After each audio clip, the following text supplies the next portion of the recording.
Shalom Bapak Ibu sekalian, kita bersuka cita karena pada hari ini kita masih bisa melakukan ibadah sekalipun secara streaming. Tapi kita tetap bersuka cita, kita bersyukur kepada Tuhan karena Tuhan sangat baik dalam kehidupan kita. Mari Bapak Ibu sekalian, kita akan mulai ibadah ini. Kita akan menaikkan pujian kita kepada Tuhan.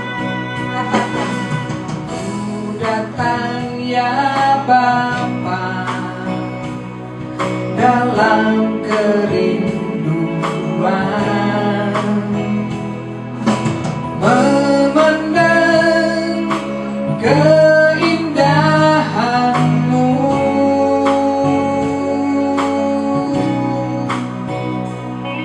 Ku berikan segalanya, semuanya yang ada. Ku ingin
sekalian, kita akan meninggikan nama Tuhan dengan puji-pujian kita yang berkata, bersyukurlah kepada Tuhan, sebab Tuhan itu sangat baik. Haleluya.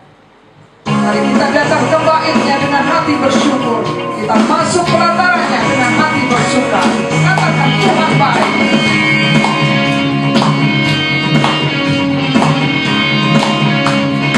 Haleluya.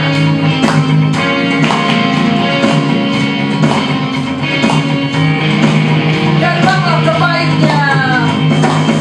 Datanglah ke baitnya dengan hati bersyukur, ke dalam pelatarannya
Haleluya. Kita katakan tiada berkesudahan kasih setiamu Tuhan.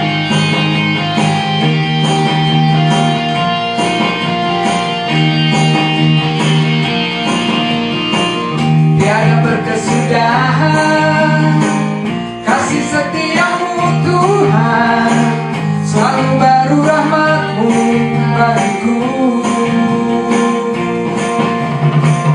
Hari berganti hari, tetap kulihat kasih-Mu, tak pernah berakhir di hidupku. Tuhan Yesus baik, Tuhan Yesus baik, sungguh amat baik, untuk selama-lamanya. Tuhan Yesus baik, Tuhan Yesus baik, Tuhan Yesus baik, sungguh amat baik, untuk selama-lamanya. Tuhan Yesus baik, tiada berkesudahan kasih setiamu, tiada berkesudahan kasih setiamu Tuhan, selalu baru rahmat-Mu bagiku. Hari berganti hari, tetap kulihat kasih-Mu, tak pernah berakhir di hidupku. Tuhan Yesus baik, Tuhan Yesus baik, sungguh amat baik, untuk selama-lamanya. Tuhan Yesus baik, Tuhan Yesus baik, Tuhan Yesus baik, sungguh amat baik, untuk selama-lamanya. Tuhan Yesus baik. Kita biarkan musik mainkan sendiri. Haleluya. Bapak Ibu, saya undang sama-sama bertepuk tangan.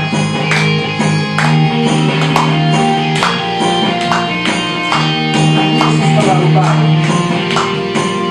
Tiada berkesudahan kasih setiamu Tuhan, selalu baru rahmat-Mu bagiku. Hari berganti hari, tetap kulihat kasih-Mu, tak pernah berakhir di hidupku. Tuhan Yesus baik, Tuhan Yesus baik, sungguh amat baik, untuk selama-lamanya. Tuhan Yesus baik, Tuhan Yesus baik, Tuhan Yesus baik, sungguh amat baik, untuk selama-lamanya.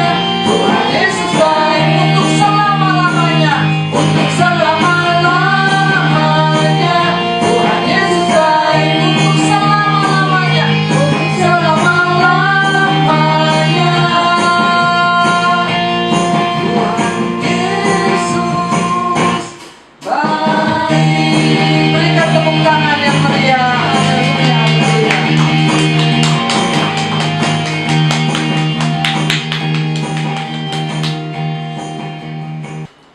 Mari Bapak Ibu sekalian, kita akan mendengarkan firman Tuhan yang akan dibawakan oleh hamba-Nya. Sebelumnya saya ajak Bapak Ibu sekalian, kita akan menaikkan pujian. Kita berkata, firman-Mu Tuhan yang selalu besertaku, maka kuat roh dan jiwa.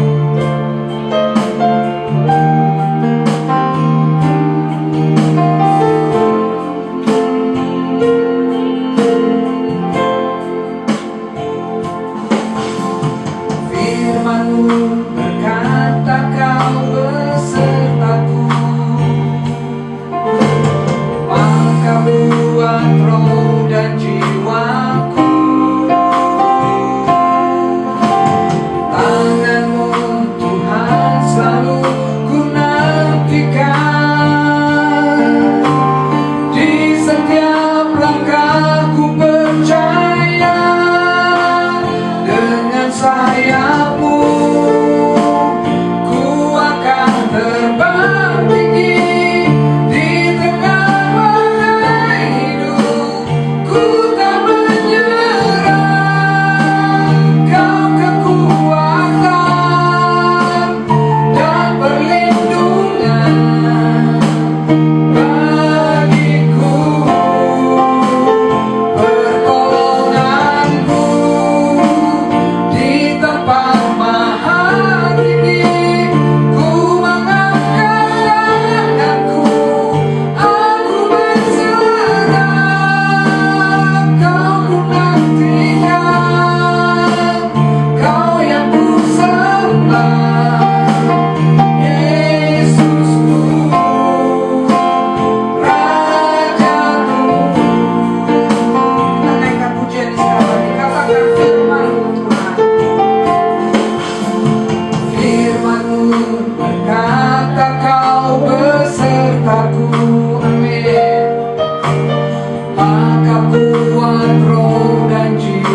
anak-anak-Mu bisa mempersiapkan hati kami, pikiran kami. Kami ingin mendengarkan akan firman-Mu yang akan dibawakan oleh hamba-Mu. Bapa, biarlah Engkau bukakan mata hati kami, pikiran kami, sehingga kami dapat mengerti Tuhan apa maksud-Mu dalam kehidupan kami. Sehingga di dalam kehidupan kami hanya punya satu tujuan. Kami hanya ingin menyenangkan hati Tuhan. Terima kasih Bapa, terima kasih. Biarlah Engkau mengurapi hamba-Mu yang akan membawakan firman. Terima kasih Tuhan, hanya di dalam nama Tuhan Yesus kami siap untuk mendengarkan firman. Amin. Shalom saudara yang kasih dalam Tuhan Yesus Kristus. Betapa indahnya ketika kita memahami kehidupan yang berada di dalam Kristus Yesus. Karena kehidupan di dalam Yesus Kristus ada jaminan. Kehidupan di dalam Yesus Kristus ada berkat. Kehidupan di dalam Kristus ada masa depan. Kehidupan dalam Kristus ada kekekalan. Yohanes pasal 10 ayat 10 mencatat kebenaran untuk kita renungkan pada hari ini. Bagaimana kita hidup di dalam satu dimensi kelimpahan. Kita hidup dalam sebuah dimensi kekayaan yang berdurasi surga. Mari, Yohanes 11 ayat 10 mengatakan kebenaran kepada kita. Yohanes 10 ayat 10, pencuri datang hanya untuk mencuri dan membunuh dan membinasakan.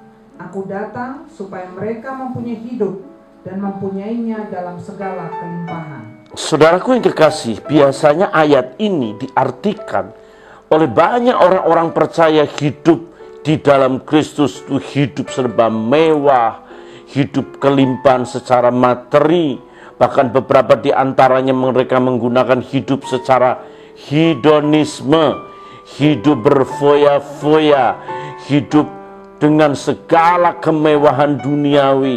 Ada beberapa hamba-hamba Tuhan dengan pamer mobil di atas miliaran dan berkata inilah berkat Tuhan. Di WA Group mereka berdiri di 2 mobil dengan harga miliaran. Dia berkata bahwa saya ini hidup dalam kelimpahan yang berasal daripada Tuhan. Konsep seperti ini adalah konsep yang sudah melenceng jauh. Kita tidak perlu berbicara apa karya iblis di dalam hidup kita. Iblis datang untuk mencuri, membunuh, dan membinasakan. Bahkan orang-orang seperti ini, orang-orang yang pamer kemewahan, orang-orang yang pamer hidup borjuis, hidup hedon, orang ini sudah dicuri oleh iblis. Karena apa? Sukacita dia seharusnya hidup di dalam damai. Sukacita dia adalah hidup di dalam berkat anugerah, berkat sukacita, berkat karunia, berkat pengampunan, dan segala yang terbaik yang ada di dalam dunia. Bukan tidak boleh punya mobil mewah, bukan tidak boleh punya rumah mewah, bukan tidak boleh memakai baju-baju branded, tidak boleh memakai baju-baju yang seolah-olah dengan harga yang besar, bukan tidak boleh. Tetapi kalau hal itu menjadikan sukacita dan kebanggaan, hal itu menjadikan sebuah berkat yang datang daripada Tuhan, sudah salah saudaraku yang kasih. Iblis sudah mencurinya. Iblis sudah mengambil sukacita yang sebenarnya. Sukacita surgawi menjadi sukacita duniawi. Sukacita ilahi menjadi sukacita insani. Sukacita yang supranatural menjadi sesuatu yang natural. Kita tidak berbicara karya iblis, bagaimana iblis membunuh seseorang dan membinasakan. Karena orang-orang yang hidup di luar Kristus, orang hidup di luar anugerah, orang yang hidup di luar pengampunan, orang yang hidup di luar kasih karunia Allah, sudah pasti dia hidup di dalam keadaan dicuri, dibunuh, dan dibinasakan. Kita akan berbicara bagaimana Allah memberikan kepada kita sebuah kehidupan yang dulu saya sudah katakan kehidupan zoe, bukan kehidupan bios maupun suke. Artinya bukan kehidupannya hanya secara jasmani, biologi, bukan hanya jiwani, tetapi kehidupan yang berdurasi kekal. Semua orang punya kehidupan suke, psikologi, punya jiwa, kehidupan biologi, semua punya. Dan Allah tidak tertarik kehidupan yang dua itu, kehidupan yang dibawa oleh semua orang, kehidupan yang dibawa sejak lahir, kehidupan yang dimiliki seluruh bangsa di dunia. Tetapi Allah tertarik kehidupan yang soe, kehidupan yang berdurasi dalam kekekalan.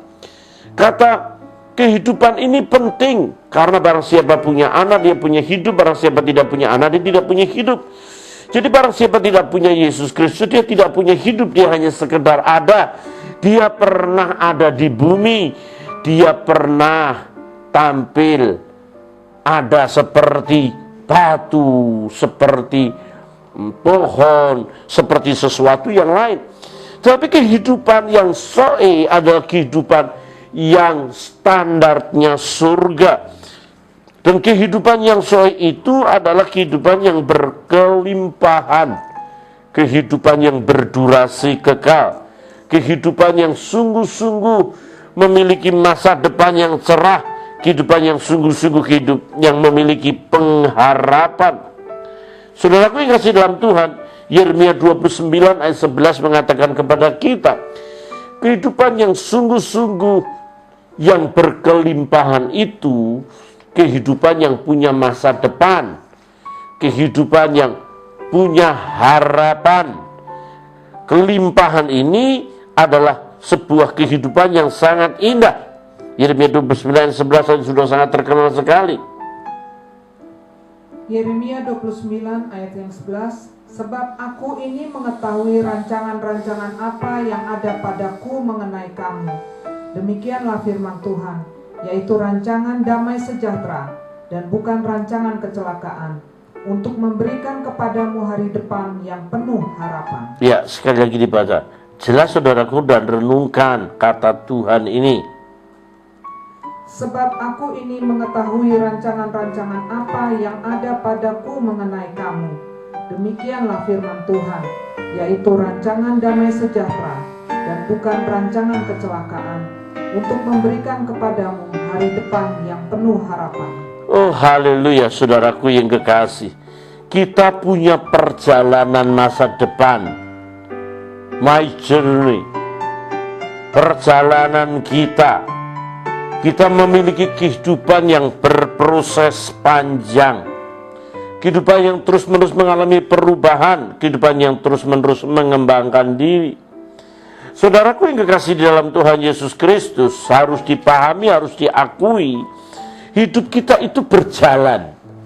Hidup kita masih punya durasi. Saya tidak sedang khotbah untuk orang-orang yang sedang di kuburan. Saya tidak sedang khotbah untuk orang-orang yang sudah tidak bernyawa. Saya khotbah untuk orang-orang yang mendengar, yang masih hidup, yang masih berproses bermultiplikasi, orang yang masih memiliki harapan.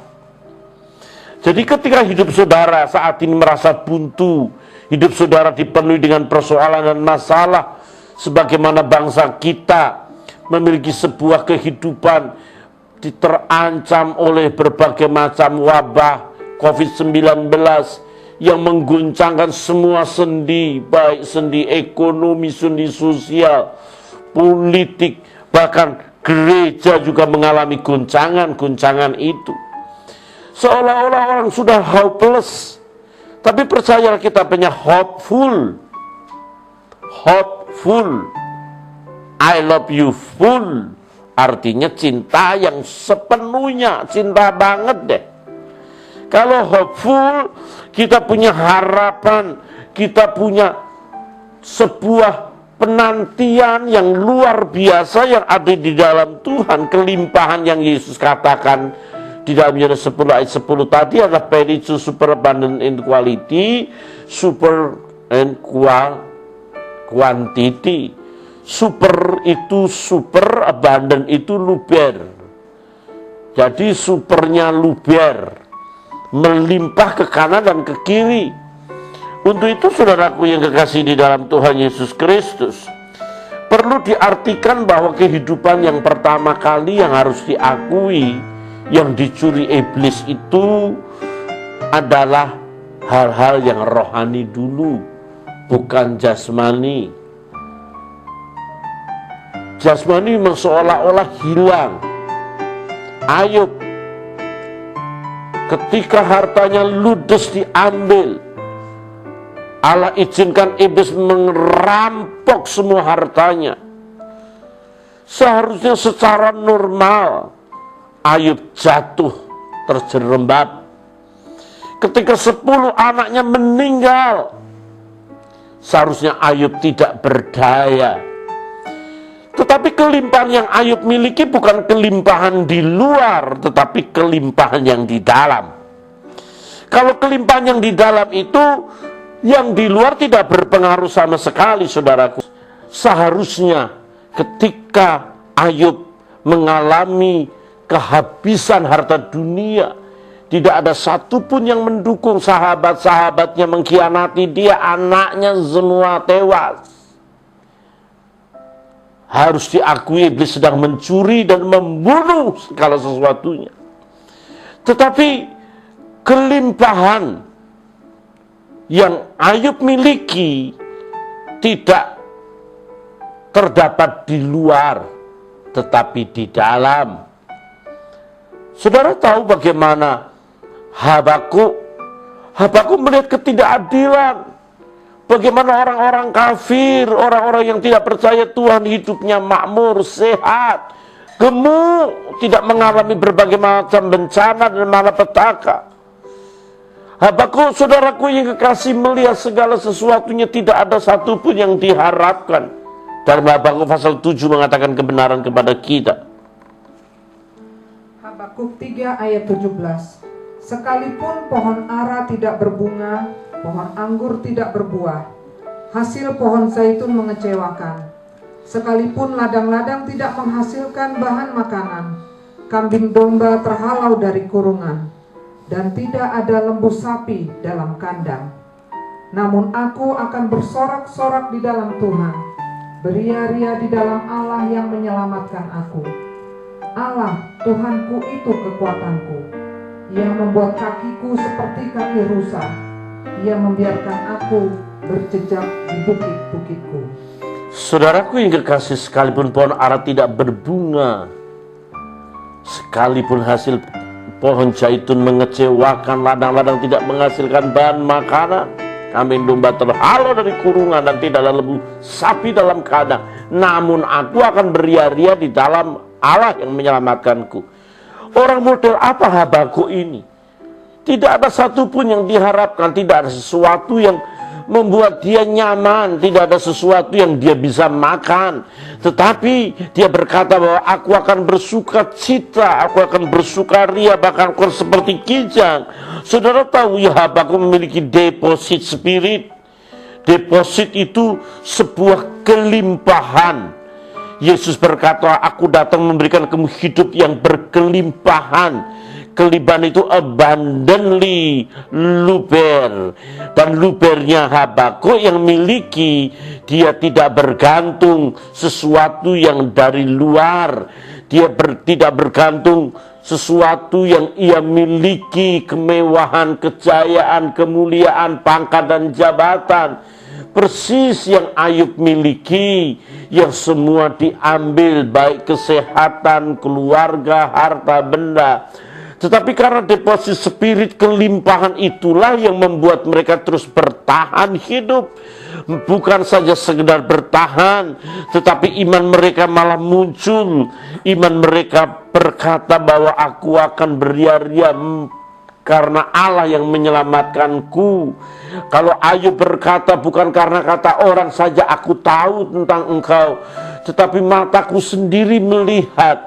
Jadi proses di mana segala sesuatu yang di luar, yang terkadang Tuhan izinkan iblis untuk mengambil, iblis untuk mencuri, iblis untuk membunuh kita. Tetapi saudaraku yang kekasih dalam Tuhan, proses itulah yang menjadikan kita dapat berkata, Tuhan adalah keselamatanku. Kita menyaksikan Tuhan yang hidup, yang ada di dalam hidup kita. Untuk itu saudaraku yang kekasih dalam Tuhan Yesus Kristus, mari kita berkata dalam hidup ini bahwa hidup ini masih proses, hidup ini belum selesai. Kalau saudara susah sekarang, belum tentu besok saudara susah. Pasti ada sukacita. Kalau saat ini saudara lemah, pasti besok ada kekuatan. Saudara saat ini miskin, besok kaya.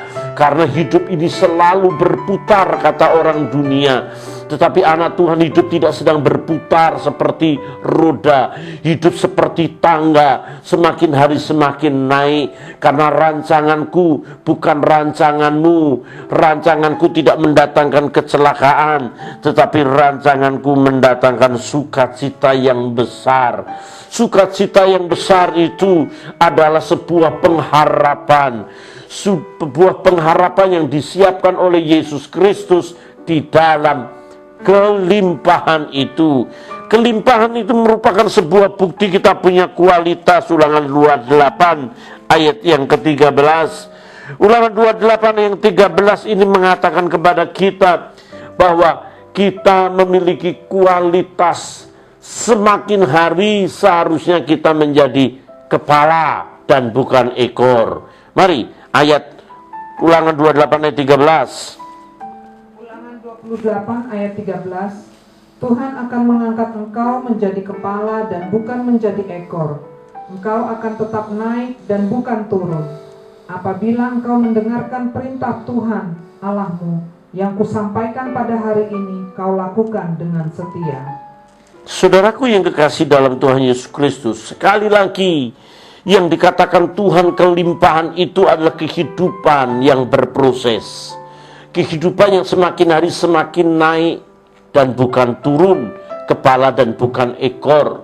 Ini tidak berbicara kalau saudara bekerja yang pertama jadi office boy, pasti nanti naik jadi direktur utama. Saudara tidak berbicara firman Tuhan ini kalau sudah jadi jemaat, besok pasti saudara jadi gembala sidang.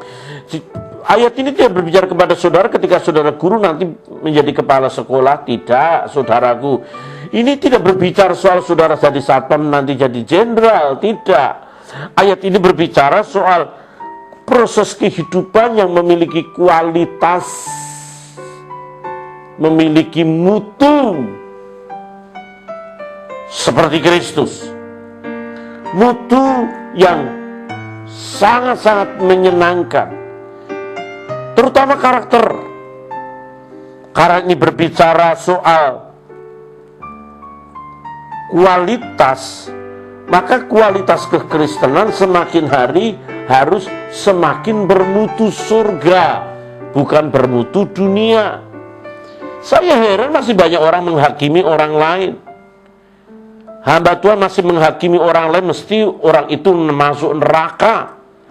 Siapa saudara yang diangkat Tuhan bisa menentukan surga dan neraka? Surga itu hak vetonya, hak prerogatifnya Tuhan.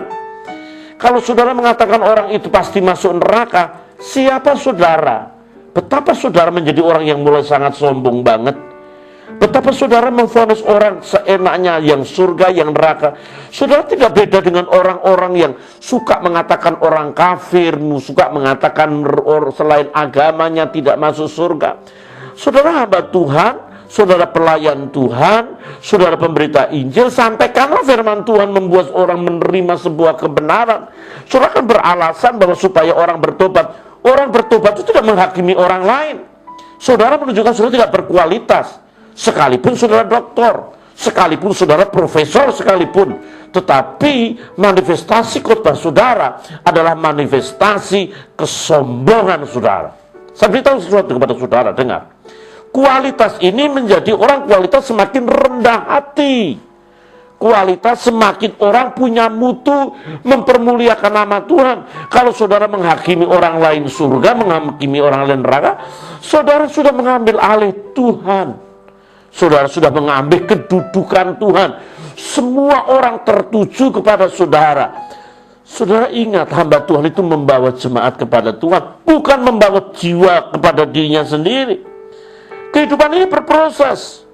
Kelimpahan yang Yesus berikan, baik itu super abundantly and quality or quality, ini berbicara soal bagaimana seseorang punya kelimpahan sukacita yang luar biasa. Hamba Tuhan yang selalu menghakimi hamba Tuhan itu bukan hamba Tuhan, hamba setan. Dengar saya. Kalau saudara hanya mencari keuntungan, mencari duit, hanya karena supaya jadi terkenal, menghakimi orang lain, mencari subscribe, saudara, uang yang saudara makan itu adalah uang karena saudara memaki-maki orang. Itu saudara tidak sedang abundantly dan kualitas, ini bukan. Saudara sedang mempraktekkan teologi kemampuan pribadi saudara. Tetapi kekristenan itu menjadi kepala dan bukan ekor. Itu punya kualitas yang serupa Kristus. Ketika Yesus hadir di muka bumi ini, menunjukkan kualitas surga. Saudaraku yang kekasih dalam Tuhan Yesus Kristus, memang kalau kita seperti Yesus, kita memang menegur orang Yahudi, orang Farisi, orang ahli Taurat yang benar-benar punya kemunafikan yang luar biasa. Tetapi tidak terbesit di dalam diri Yesus sebuah kesombongan. Tidak terbesit di dalam diri Yesus bahwa dia angkuh, dia lebih daripada orang lain. Dan Yesus juga tidak memvonis mereka soal neraka. Yesus tidak memvonis mereka soal surga. Tetapi saudaraku yang kekasih, yang katakan bahwa kita ini berproses, punya rancangan yang bernilai, rancangan yang bermutu, rancangan yang sekelas surga, itu seperti Yusuf dalam Kejadian 39 ayat yang kelima. Kejadian 39 ayat yang kelima. Sejak ia memberikan kuasa dalam rumahnya dan atas segala miliknya kepada Yusuf, Tuhan memberkati rumah orang Mesir itu karena Yusuf, sehingga berkat Tuhan ada atas segala miliknya, baik yang di rumah maupun yang di ladang. Saudara dengar, Yusuf memiliki sebuah kehidupan yang diberkati oleh Tuhan dalam segala kelimpahan dan anugerah. Sehingga saudaraku, ketika dia menguasai harta milik Potifar, dia tidak mau terjatuh oleh istri Potifar. Sekalipun istri Potifar lah yang pertama kali menjadi biang kerok, seperti Hawa yang menggoda. Yusuf bukan pria yang sulit menghadapi wanita. Dia manusia normal, dia bisa jatuh dalam dosa. Tetapi ketika dia tergoda, hampir saja tergoda, tetapi dia ingat bahwa dia sedang berada dalam posisi anugerah Tuhan dan tidak mau melakukan kejahatan, tidak mau menista suaminya, sekalipun ketika dilakukan pun suaminya tidak mengetahuinya. Dia tidak berlaku jahat terhadap orang lain. Firman Tuhan itu tidak boleh berlaku jahat. Firman Tuhan tidak boleh mengutuki orang. Firman Tuhan tidak boleh mendustai orang dan mengklaim seseorang. Yusuf pun tidak membalas dendam ketika dia naik menjadi panglima di tengah-tengah Mesir. Ketika saudaranya datang, ketika saudaranya membeli gandum, Yusuf punya kesempatan untuk membalas dendam. Semua saudaranya dipancung pun bisa. Saudaranya semuanya dibantai bisa. Tetapi karakter yang sebenarnya adalah karakter di mana Yusuf tetap berada di dalam anugerah Tuhan. Yusuf berada di dalam kualitasnya Tuhan, sehingga dia tidak membalas dendam. Saudaraku yang dikasih, mentalitas seperti ini adalah mentalitas yang bisa menangkap visi Tuhan. Kalau visi Tuhan itu tidak membelokkan kebenaran, dalam Kejadian 39 ayat 9b, 39 ayat 9b mengatakan kebenaran kepada kita, itu menunjukkan sebuah kualitas. Dia tidak membelokkan kebenaran untuk dirinya sendiri. Mari silakan. Kejadian 39 ayat yang 9b. bagaimanakah mungkin aku melakukan kejahatan yang besar ini dan berbuat dosa terhadap Allah? Lah sekali lagi. Bagaimanakah mungkin aku melakukan kejahatan yang besar ini dan berbuat dosa terhadap Allah? Saudaraku, Yusuf tidak mau menggunakan segala yang terbaik yang dia miliki untuk berlaku dusta, berlaku jahat. Kalau aku berlaku seperti ini, aku akan mengkhianati Allah yang melihat aku. Mungkin suami dari istri yang menggoda ini alias Potifar, dia tidak tahu, tetapi Allah tahu, saudaraku yang kekasih dalam Tuhan. Ketika saudara berkhotbah, tahukah Allah menitik motivasi saudara berkhotbah?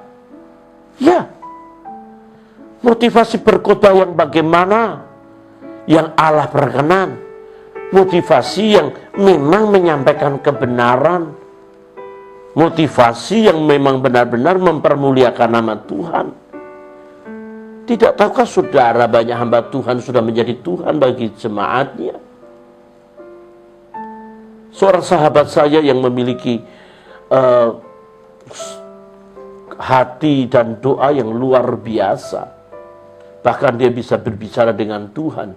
Dan saya hampir juga tidak percaya bagaimana keintiman dia. Dia bisa berpuasa bukan hanya bulan tapi tahun.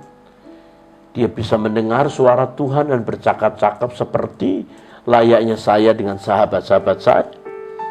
Ketika dia akan datang di sebuah ibadah yang besar, gereja mega church, dia sudah dandan rapi, dia sudah mau naik mobil dan berjalan. Tuhan berkata kepada dia bahwa gembalanya sudah menjadi Tuhan atas jemaatnya. Aku tidak ada di situ. Dia sudah menjadi Tuhan bagi jemaatnya. Dan aku berduka di situ. Karena semua jemaatnya mengagumi pendetanya, bukan mengagumi aku. Saudaraku yang kekasih di dalam Tuhan Yesus Kristus, hal seperti inilah yang seringkali terjadi di banyak bergereja, banyak persekutuan doa. Bagaimana Tuhan memberkati seseorang dan orang itu menggunakan berkat itu untuk dirinya. Seperti apa yang saya sampaikan minggu yang lalu, mengkriminalisasi berkat. Sesudah diberkati menjadi tidak bermutu. Semakin pendidikan tinggi menjadi tambah sombong dengan gelar yang mentereng, malah membuat dirinya punya nilai yang tinggi, mencari penghormatan, mulai punya banyak pengaruh, mulai banyak jemaat, maka orang-orang ini mulai membawa banyak orang kepada dirinya. Saudaraku yang kekasih dalam Tuhan Yesus Kristus, hal ini akan membuat seseorang tidak menikmati anugerah yang berkelimpahan. Dia terus berada di dalam keadaan di mana iblis mencuri, membunuh, dan membinasakan. Tidak heran saudaraku yang kekasih di dalam Tuhan Yesus Kristus. Tidak heran jika ada begitu banyak hamba-hamba Tuhan yang tidak masuk surga. Mengapa? Mereka melayani dengan kekuatan yang luar biasa, bisa menyembuhkan, bisa bernubuat, bisa mengusir setan. Saudara, mengapa hamba-hamba Tuhan tidak bisa masuk surga sekalipun pelayanan mereka luar biasa, menyembuhkan orang, mengusir setan, bernubuat, begitu punya banyak pengaruh. Dan Yesus sendiri berkata, dengan berterus terang aku tidak mengenal mereka. Saudara, mereka hanya bisa menggunakan nama Yesus, menjadikan Yesus menjadi sebuah komoditas untuk kepopulerannya. Yesus Kristus menjadi komoditas untuk menjadi terkenal, komoditas yang sungguh menjadikan dia populer. Orang-orang model seperti ini adalah orang-orang yang memanipulasi, sampai salah kan, memanipulasi nama Tuhan untuk kepentingan diri sendiri. Saudaraku, dengar kebenaran ini penting. Arti kelimpahan itu adalah arti bahwa punya kualitas yang semakin naik, rencana semakin indah, Dia tidak tergoyahkan oleh berbagai macam pancaroba hidup ini. Dia tidak terkontaminasi dengan dunia ini. Dia tidak terdegradasi dengan hal-hal untuk kepentingan diri sendiri.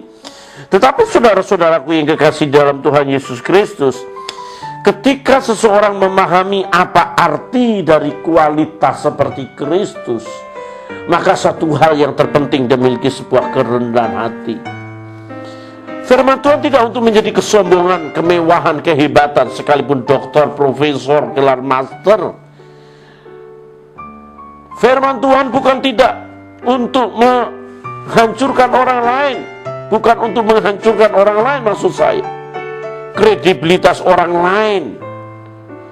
Tetapi firman Tuhan untuk mengangkat seseorang lain dari yang lemah menjadi kuat, dari yang susah menjadi terhibur, yang tidak dewasa rohani menjadi dewasa rohani, yang salah bisa bertobat. Tetapi seorang yang bersalah bertobat itu tidak karya khotbah, itu karya Roh Kudus di dalam khotbah seseorang. Karya seseorang hanya berkhotbah saja. Banyak orang berkata memenangkan jiwa. Siapa yang bisa memenangkan jiwa selain Roh Kudus? Tidak ada. Hanya satu orang yang bisa satu pribadi yang bisa memenangkan jiwa, yakni Roh Kudus yang bergerak di dalam diri orang itu. Sehingga ketika banyak jiwa dimenangkan, inilah karya Roh Kudus. Saudara-saudaraku yang kekasih di dalam Tuhan Yesus Kristus, ketika yang pertama arti kata berproses, semakin hari semakin baik, itu kelimpahan. Semakin hari semakin menikmati yang terbaik sesuai rencana dan rancangan yang Yesus berikan kepada kita. Hari depan yang mendatangkan sesuatu yang penuh pengharapan. Pengharapan apa yang dimaksud? Pengharapan suasana surga. Jadilah kehendakmu di bumi seperti di surga. Ketika seseorang memiliki kehidupan di bumi sudah seperti di surga, ketika dia mati, dia tidak pangling. Karena di bumi selalu hidup seperti di surga. Apa sih hidup di surga? Adakah di surga hidup penuh dendam, amarah, kebencian, fitnah? Nggak ada, saudaraku. Surga hidup penuh damai, penuh sukacita. Melihat kelemahan orang lain, tidak menghakimi, menegur dengan kasih. Tidak menelanjangi seseorang, mempermalukan seseorang dengan cara teologianya. Itu tidak sedang menunjukkan kebenaran, itu menunjukkan keakuan. Untuk itu saudaraku yang kekasih dalam Tuhan Yesus Kristus, sekali lagi arti daripada kelimpahan itu adalah sebuah kehidupan yang berproses. Kehidupan yang masuk rencananya Tuhan, hidup di dalam masa depan yang penuh kilang gemilang. Yang kedua, kebenaran penting untuk kita renungkan bersama-sama adalah kualitas. Itu menunjukkan perjuangan seseorang. Orang yang punya kualitas adalah orang yang terus-menerus berjuang dan tidak pernah berhenti. Orang yang punya nilai tinggi adalah orang yang berusaha naik dan bukan turun. Untuk naik orang perlu berjuang. Orang harus semakin radikal, mempelajari seakar-akarnya, memahami sedalam-dalamnya. Tapi tidak sedang memahami terus berusaha secara akal pikiran. Berusaha maksimal untuk mengenal dan berjuang hidup di dalam panggilannya Tuhan. Kejadian 12:1-3 mengatakan kebenaran kepada kita. Kejadian 12 ayat 1-3. Berfirmanlah Tuhan kepada Abram, pergilah dari negerimu dan dari sanak saudaramu dan dari rumah bapamu ini ke negeri yang akan kutunjukkan kepadamu. Aku akan membuat engkau menjadi bangsa yang besar dan memberkati engkau serta membuat namamu masyhur, dan engkau akan menjadi berkat. Aku akan memberkati orang-orang yang memberkati engkau, dan mengutuk orang-orang yang mengutuk engkau, dan olehmu semua kaum di muka bumi akan mendapat berkat. Saudaraku yang dikasihi dalam Tuhan Yesus Kristus, memang keturunan Abraham melalui Ishak, anak perjanjian ini, semua kaum di muka bumi akan mendapatkan berkat. Memang hasil karya orang-orang Yahudi, listrik, Thomas Edison, Microsoft, Bill Gates, dan ada begitu banyak, nggak perlu disebut satu persatu, sudah. Mayoritas orang Yahudi yang menguasai sedemikian rupa. Sehingga saudaraku yang kekasih dalam Tuhan, memang berkat Tuhan akan mengalir tercurah kepada seluruh bangsa melalui bangsa Yahudi. Tetapi untuk Israel ini, cikal bakal Israel ini, maksud saya Kejadian 12:1-3, dalam Midrash Yahudi dikatakan bahwa kekuatan transformasi kehidupan baru adalah berani meninggalkan tempat yang lama yang telah membentuk dirinya untuk pergi ke tempat lain untuk menjadi sesuatu. Kata yang dipakai adalah kata makom, sejajar dengan kata kiyum. Dua kata yang memiliki hubungan yang jelas. Sementara kata aku akan menjadikan engkau bangsa yang besar menggunakan kata tanhuma. Saudara, yang dapat diterjemahkan sebagai aku akan menciptakan kamu menjadi baru. Saudaraku yang kekasih dalam Tuhan, orang yang kelimpahan, yang memperoleh kelimpahan yang berasal daripada Tuhan ini adalah orang yang mau mentransformasi diri, meninggalkan kehidupan yang lama yang sudah membentuk karakter yang lama yang sudah membentuknya, untuk pergi meninggalkan. Dan itu tidak mudah, itu butuh perjuangan. Orang yang mau datang kepada Kristus, orang yang mau menjumpai Yesus, dia harus meninggalkan tempat di mana dia berada. Dia harus menjumpai Yesus, masuk di wilayahnya Yesus, masuk di areanya Yesus, masuk di tatanannya Yesus, hidup di dalam sebuah kebenaran, dan kebenaran itu akan menuntun dia menjadikan dirinya memiliki sebuah transformasi dari kehidupan lama menjadi kehidupan baru, memiliki DNA yang lama dirubah menjadi DNA yang baru, hidup di dalam, lahir di dalam Roh Kudus, hidup baru menjadi ciptaan baru, DNA atau gen yang baru. Ketika gen yang baru dimiliki oleh seseorang, dia tidak menjadi sama seperti yang pertama dia hidup. Saudara tahu, hidup manusia semua sesuai dengan gen keturunan yang dia miliki. Setiap orang Batak berlaku Batak, setiap orang Jawa berlaku Jawa, setiap orang Manado berlaku Manado, setiap orang Ambon berlaku seperti orang Ambon. Karakternya masing-masing. Tetapi kalau Ambon, Manado, Jawa, Papua, dan semua bangsa di dunia ini hidup di dalam Kristus, dia akan punya habit, punya kebudayaan yang sama, hidup di dalam pimpinan kekuatan kuasa dari Roh Kudus.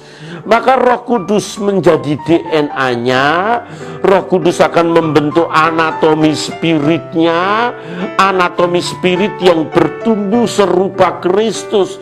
Secara fisikly masih Jawa, masih Batak, masih Manado, Ambon, Papua.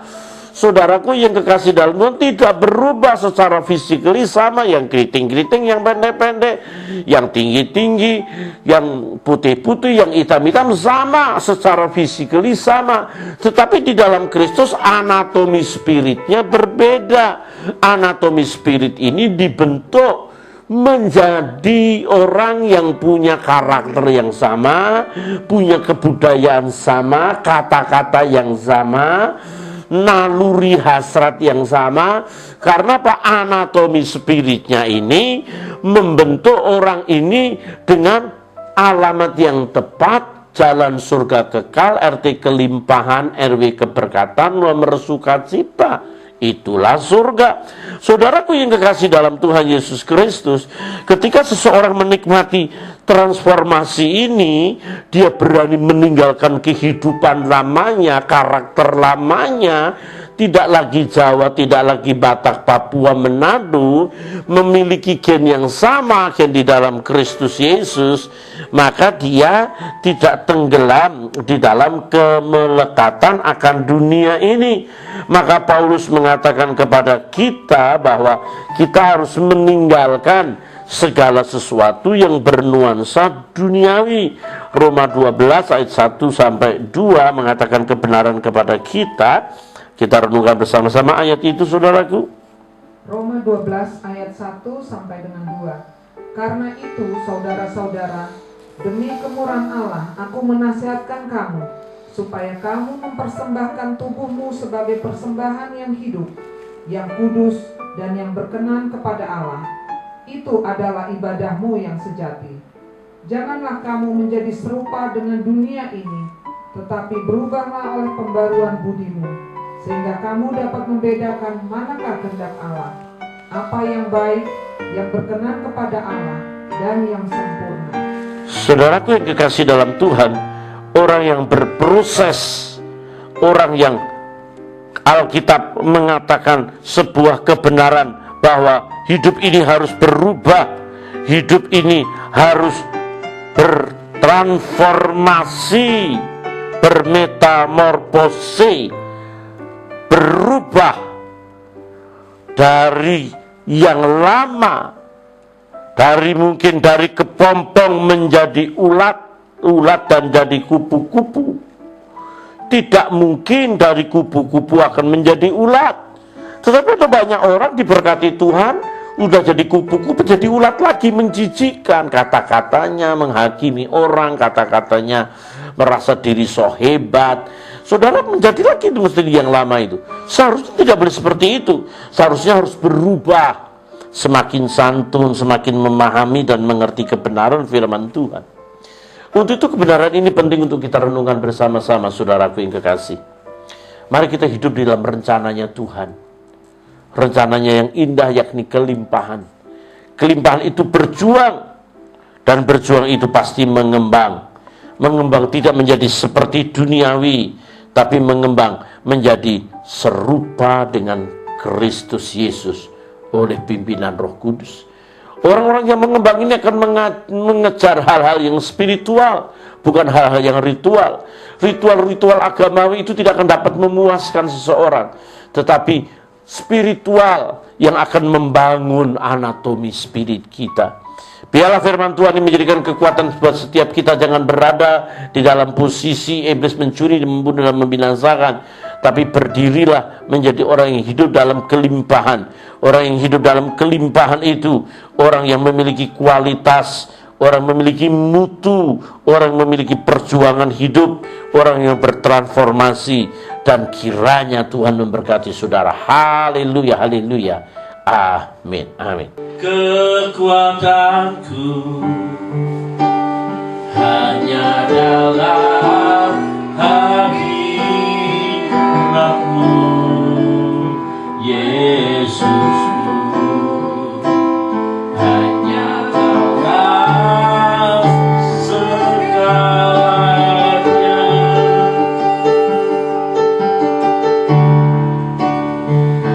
Ku yakin Kau hadir di sini, ku rasakan kuasa yang tak terbatas. Ku yakin Kau nyata di sini, kemenangan terjadi di sini. Ketika kami menyadari Engkau memberikan kami sebuah kehidupan yang berkelimpahan, menjadikan kami hidup yang semakin bermutu, hidup serupa Kristus oleh pimpinan Roh Kudus. Untuk itu kami mulai belajar berhati-hati berbicara, berkata, bertindak, berpikir, agar kami tidak mempermalukan nama Tuhan. Ajar kami Tuhan memiliki kehidupan yang terus progres, semakin maju, menjadi kepala dan bukan ekor. Kami memiliki perjuangan yang luar biasa yang Tuhan berikan. Kami tidak akan lelah untuk kami bekerja di ladang pekerjaan Tuhan. Terima kasih Bapa, kami bersyukur firman berbicara, terus berbicara, dan kami tahu Tuhan, firman tidak akan kembali dengan sia-sia. Dalam nama Yesus berdoa, haleluya, amin. Shalom saudaraku yang kasih dalam Tuhan. Minggu depan kita masih berada di dalam live streaming. Kita akan memasuki tempat ibadah secara offline ketika kita melihat COVID-19 ini sudah mulai menurun, minimal landai sedikit. Karena kita ada di hotel, maka kita harus akui bahwa kita bukan kurang iman, tapi kita harus penuh dengan hikmat. Jangan sampai gereja terindikasi merupakan menjadi sumber daripada virus corona ini. Kita harus berhati-hati, lebih baik kita menjaga diri supaya kita tetap mempermuliakan nama Tuhan dalam segala keadaan. Mari kita berdiri, kita akhiri ibadah kita. Holy Spirit, you are welcome in my heart. Jesus, haleluya.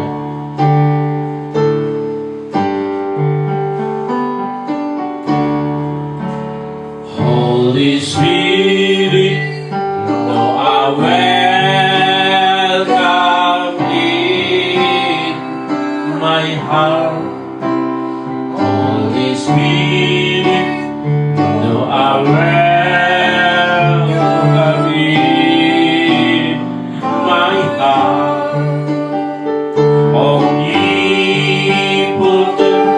Father of mercy and grace, you are welcome in my heart. Indonesia butuh intervensi ilahi. Hanya Tuhan yang sanggup. Keselamatan Yesus yang harus menguasai negeri ini. Jauhkan kami dari virus corona ini Tuhan. Biarkan jumlah orang-orang yang sembuh semakin meningkat.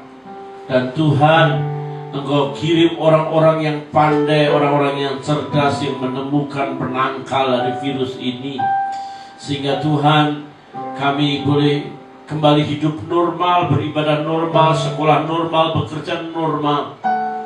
Kami tahu Tuhan, new normal sekarang malah justru mendatangkan begitu banyak orang yang terpapar corona setiap harinya. Kami mohon pertolongan, berkat Tuhan mengalir, kebijaksanaan, kemampuan ilahi turun atas Jokowi. Amin. Maruf Tuhan. Tuhan tolong para menteri juga boleh bekerja keras.